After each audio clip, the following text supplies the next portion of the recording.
Howdy folks, Chris here from CC Detecting and Scrapping with part 2 of the series of what's inside of CRT, monitors and TVs. So today we're going to take a look at the monitor side of things.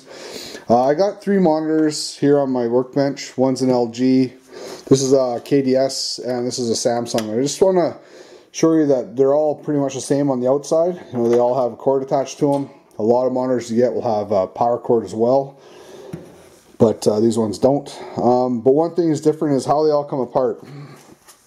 This one here had 2 screws in the bottom, and then it flipped up and had a couple clips here in the front.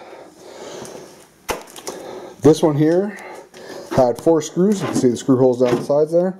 And this one here had no screws at all. It had these kind of little pinch clips here at the back, and then clips at the front.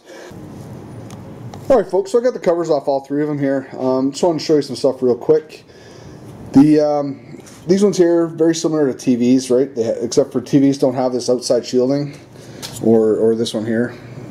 But it has the, we'll look on this one here. So it does have the yoke, like the CRT TVs. It has a degaussing cable, and then inside there's a low-grade board. So these two, this LG and this KDS are very similar. The connector board though on the KDS is a bit bigger than the LG, but it's all a low-grade board and very similar to the TVs. This one here though, this is the Samsung. It actually came with an extra shielding around the outside, but when we take that off, just like the other two, it's got the yoke, the degaussing cable, and low-grade board. All 3 of these monitors came with a connector cable, and one thing about the connector cables, other than it being a shielded cable, is it does have gold pin connectors on it. So whether you process your pins yourself or whether you cut the ends off and put them in a bin to sell to your yard, if your yard takes them, then that's up to you. So just keep in mind of that. That's a good place for some gold connector pins.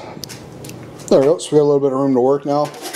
This outer shell here, I got my neodymium magnet. This one here is all aluminum, which is pretty good. None of these connectors are steel of any kind, it feels like. Maybe that one. Maybe these ones are a little bit of a foil. We'll pop, well, I'll take those off and check those as well. But a lot of these are aluminum. I've come across ones that are all a tin steel as well. So these are kind of a bonus if you get them on your thing. It's a pretty good chunk of sheet aluminum. Just got to make sure you clean it up. This one had a chunk of plastic on it, this one here. So just make sure you clean that up and you get clean sheet aluminum prices. So I'll show you here real quick. So like with the TVs, this top circuit board pops off pretty easily, and then we'll just cut these wires off. This is a tin shielding on it, so we've got a couple screws to loosen up. We'll take care of that. Got a little bit of a rubber gasket here we'll pull off. Throw that in the trash. And then looks like we got 1, 2 of those metal band type connector things there. Sorry, I can't recall what they are off the top of my head, but you know what I mean when I say metal band things. So we'll pop those off, and then we're able to pop the rest of this yoke off, and we'll start cleaning up some more of this wire. So just give me a second and we'll do that. So for the yoke, I've now taken off the screws here, and I'm going to pop this plastic cover off. So what we got in there is we got another little bit of a low-grade board connector and some wires here. What I'm going to do is I'm going to snip the wires here on both sides. That will free up the yoke, and then I'll be able to pop the yoke off here. So just give me a second and I'll show you what that's like. Alright, so I've cut all the wires off that are connected to that circuit board. I've also disconnected all the wires that were from the yoke to that circuit board on both sides, so then I can pop it off. What this leaves me with is just a few connected at the top. Give it a little tug, and I now have another low-grade board. Now I'll pop that copper off there when I process the board later. Again, for these, I'll show you this here real quick. These TVs will hold a static charge, so will monitors.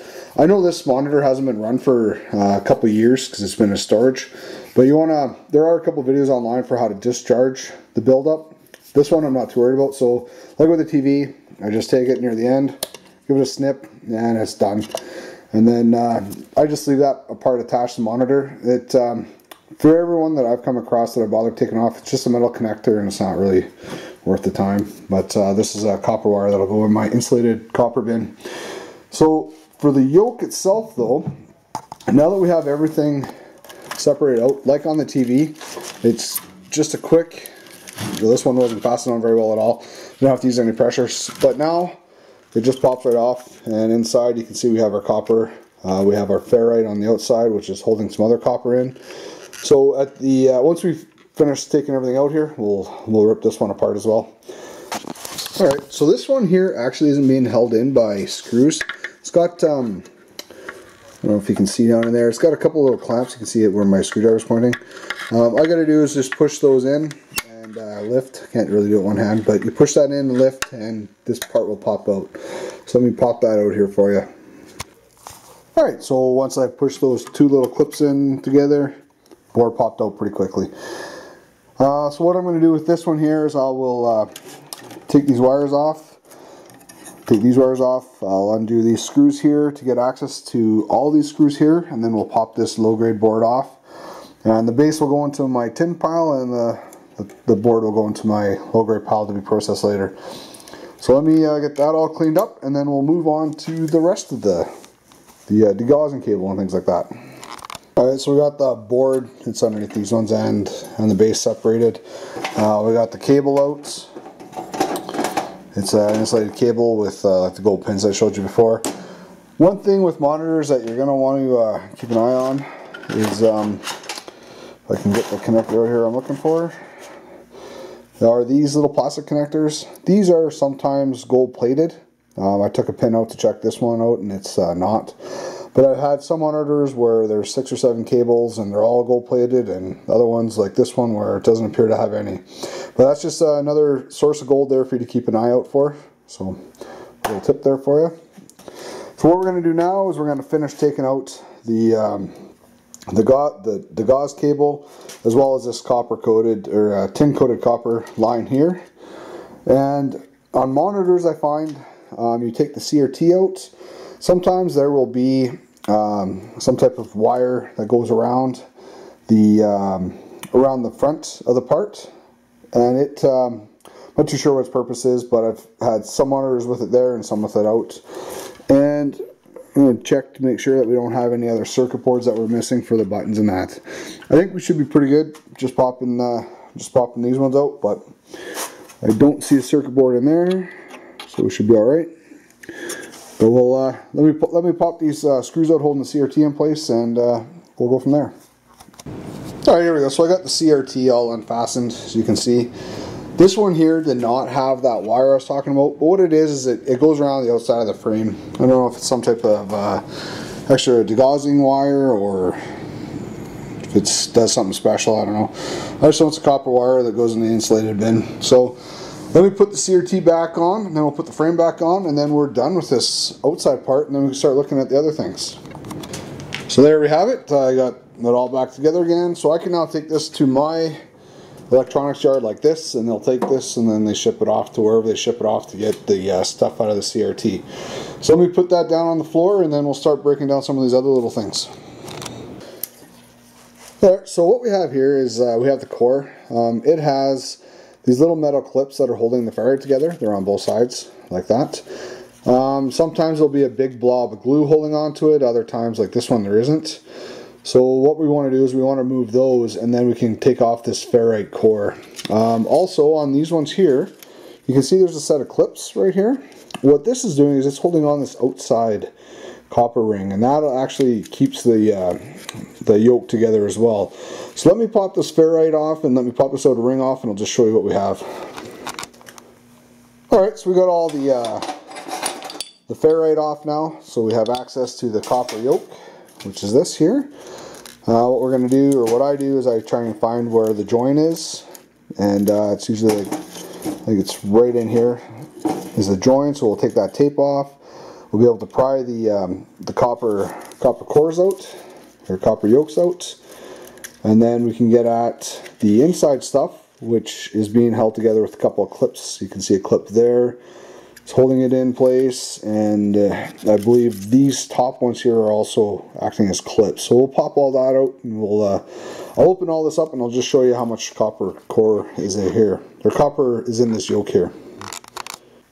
Okay, so once I popped the outer part of the yoke off here, I noticed that the top part was actually being held on with just some clips. So this is just a plastic chunk that had these two little pieces in that I thought were the connectors. Turned out it was essentially a whole lid. So I snapped the clips off here on the end. You can see that they're snapped there, and then it just popped right off, which now gives me access to be able to pull it apart here at the seams to get the inside out. So let me pull that apart and I'll just show you what we get. Alright, so for this particular monitor, not really a whole much compared to some other ones I've taken apart, but pretty good. We have our aluminum shielding here. This is all our 10 low grade board. Some odds and ends here. I'll weigh those out here for you in the wrap up. This is the gold bearing pin end. We'll put that in a separate pile. Some shielded cable. Just a couple chunks of it there. This is that. It's hard to tell. I know. It's hard. This is that coated copper wire. These are the yokes, and then our stripped wire here. And I still have the degaussing cable to do, so let me finish that up, and then I'll do a weigh out here for you. Alright, so I got it all weighed out and separated out here, so let's just go through a quick rundown.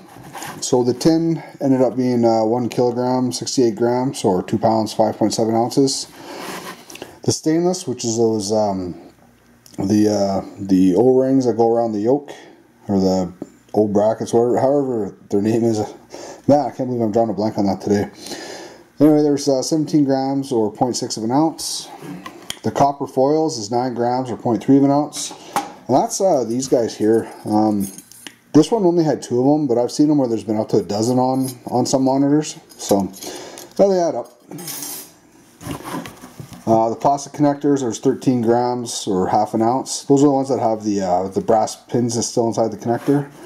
The gold connector was 39 grams or 1.4 ounces. Brass was 3 grams or 0.1 of an ounce. Insulated wire, I got 62 grams or 2.2. The coated wire was only 9 grams or 0.3 of an ounce.